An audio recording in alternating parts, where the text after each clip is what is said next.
I think it's important for you to understand what our goals are with the workshop.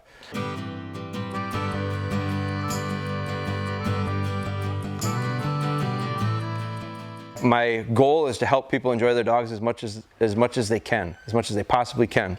I've been to workshops before. I went to one in 2003. It's the first time I ever went to a training workshop, and I had a pretty good dog. I had a pretty nice young dog, and I went to a workshop very confident in what I had done with that dog up to that point. There's a couple 6-month-old dogs here, and I had a dog that I was really proud of and really glad that I was able to have what I had there. And then I got really exposed for a weekend of, man, I'm not as good as I thought I was. The dog's not as good as I thought it was. And I came home as motivated or more than I had ever been before. But this time I had a lot of information of figuring out how to go further where I didn't have it before I went there. So I think these things can be really, really powerful. That's measurable on the dogs. It will take work. You'll have to put a lot into it over the next however long your dog is with you. You'll have to put a lot of time into it.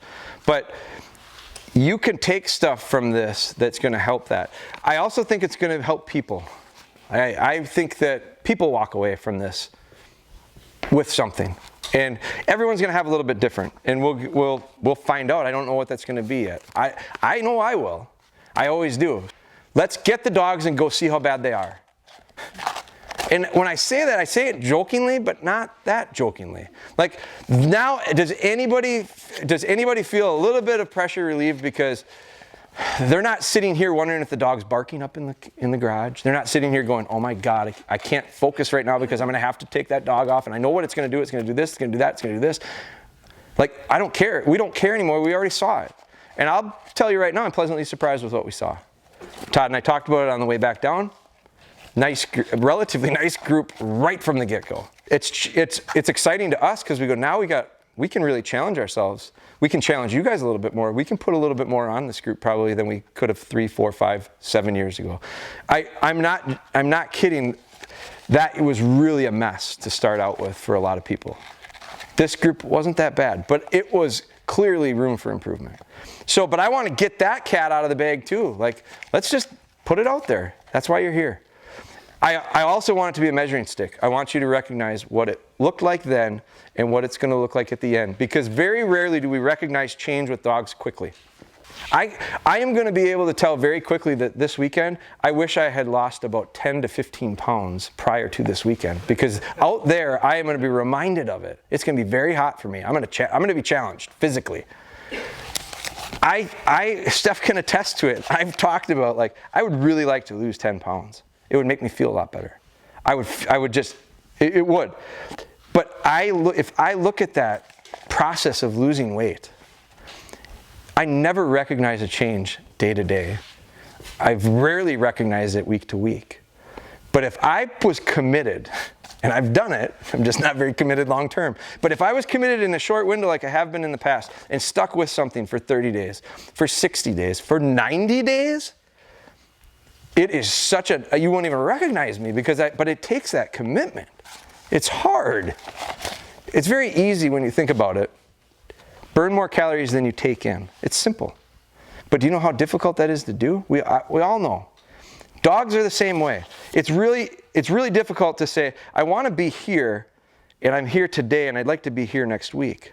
But if I want to be here, and I look at it and go, in order to get here, I need to be here, here, here, here, here, here, here, here, here, here. All these steps to get there.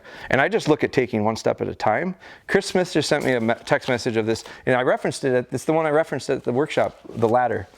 So he found it too. He saw it too. It's this guy climbing a ladder, and there's like 4 rungs to get to the top. And then there's another ladder over here, and there's about 20 rungs to get to the top. And the guy's reaching, and he's 3 lengths of his own short of grabbing that first step. And I think the thing says, there's a lot of value in small steps. Like, that's a real visual thing. It's the same thing with dogs. All these things have to be baby stepped and added in. This isn't a super mechanical. There's mechanics, and we're going to talk about mechanics because I do think they're very important. But there's a lot more than just mechanics to training a dog. And so this isn't going to be just you know, a very like cookie cutter thing where we just grab you, or you and plug it into this system, and by the end we get done. Because you, and you are all different, and the thing on the leash, end of the leash, is all different too. So a lot of it we have to have an understanding of how come you're having some of the problems you're having. How come some of the things that are going well are going well. We were talking, you and I were talking before, the dog is 50% of this equation. We're the other half.